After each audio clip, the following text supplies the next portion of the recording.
are so kind to us. Pay for a lot of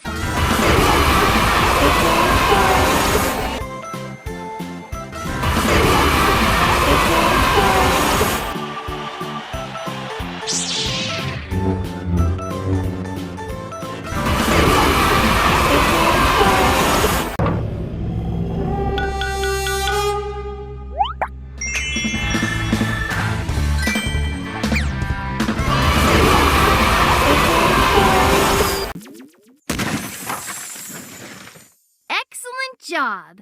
That's your first pet hatched.